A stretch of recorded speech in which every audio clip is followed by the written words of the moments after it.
بسم اللہ الرحمن الرحیم۔ السلام علیکم ورحمۃ اللہ وبرکاتہ۔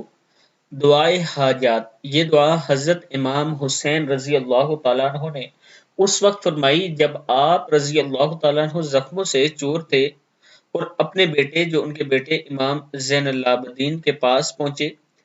اس دعا کے پڑھنے سے تمام مصائب اور بلائیں دور ہوتی ہیں۔ ہر نماز کے بعد پڑھا کریں۔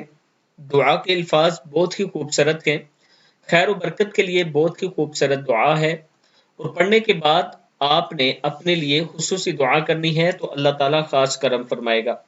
دعا ہے بسم اللہ الرحمن الرحیم بحق یاسین والقرآن الحکیم وبحق طہ والقرآن العظیم یا من یقدر علی حوائج السائلین یا من یعلم ما فی الضمیر یا منفسا نون زبر فا نفسا یا منفسا عن المکروبین یا مفرج الجن جیم دو زبر جن ہے یا مفرجا عن المغمومین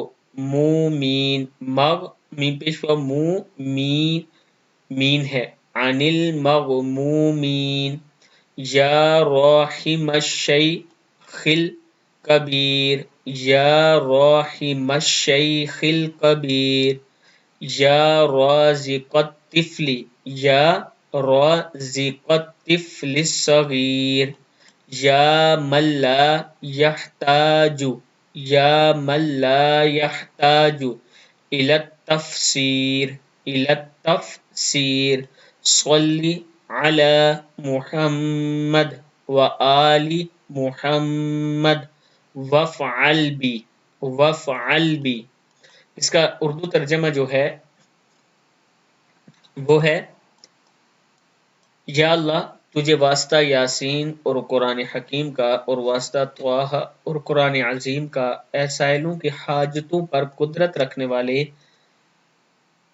اے وہ جو دلوں کے حالات کو جانتا ہے، اے دور کرنے والے تمام بلاؤں کو اور غم زدہ لوگوں کو غم سے نجات دے، اے رحم کرنے والے بوڑھوں پر، اے بچوں کو رزق پہنچانے والے، اے وہ جو تفسیر اور تفصیل کا محتاج نہیں۔